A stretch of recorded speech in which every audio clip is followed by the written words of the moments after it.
Speaker, I rise to contribute to the bill we have in front of us. And I want to start by reflecting on the contribution made by the member for McAllister, who talked a lot about victims. And I always listen to what the member for McAllister says.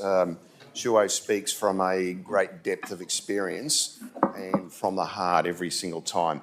One of the things that struck me when she talked, she said that victims don't want words, that they want action. And she made the point that over the years that Labor has listened and we have taken action. I think that was a good point made by her. And certainly I recall for example, the Coercive Control Act from March 2024 that was brought through, which I think was a great contribution to the actions in looking after victims. And I also remembered that our track record in implementing the Hear Her Voice recommendations as well. Now, 95% of those recommendations in May 2024 were underway or were completed. And that meant more women protected, and that meant more perpetrators were held to account. And it was interesting to hear the member for McAllister talk about the sanctimonious contributions that had been made in these debates, which I thought was ironic because she was then followed by a theatrically outraged contribution by the member for Burleigh. But I guess that's what you would expect in this place.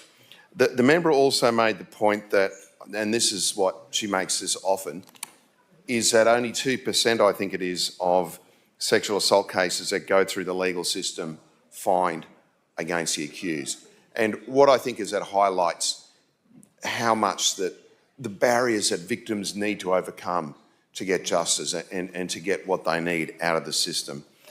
What I got from that is that all actions that we can do, and this is on all sides of Parliament, the actions we can take, not the words that we use to support victims, are absolutely necessary, and we need that bill now. Speaker, one of the other things that I reflected in listening to this debate was the contribution of the member for Waterford when she talked about the impact of delays of bringing this to Parliament. I think both the member for Pine Rivers and the member for Waterford talked about how many months that this issue has been on the desk of the Attorney General. 5 months this bill has been on the Parliament's agenda, and only now it's been made urgent. And this was after the Nature Conservation Act was made urgent at the previous sitting. And the member for Waterford said, and I think this point we need to bear it in mind, it's been 165 days since Labor offered bipartisan support to get this passed immediately through the Parliament. And I do want to echo the words of the member for Waterford saying it's imperative that the provisions must commence immediately, and I'd certainly support her appeal to the government to to keep those provisions and make them come through immediately. I do believe, and I'm echoing what other people on this side have said, that every day delayed in getting these provisions through means more victims who do not have the benefits of these changes. And it's very clear that victim survivors have been waiting too long for these reforms, and it's high time that they came through. One of the things I also pondered on, but I listened to the member for Oodgeroo as well, and the member said that many young offenders are slapped on the wrist and released after they get that. One of the things I did do this year, I spent a morning down at one of our local courthouses, just seeing the cases that did come through that courthouse. What struck me was the largest group that came through that courthouse were people who've breached DV orders. They were potential DV perpetrators.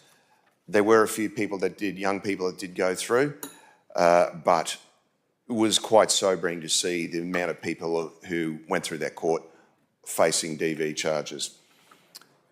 One of the things I did think on that there is you can't possibly lock all these people up. the watch house and the jail would be full within a day. And it just emphasised to me the enormity of this problem and the enormity of the amount of victims that must be out there and what they did face. Because a lot of these people on these charges would have gone straight back to their homes at the end of the day.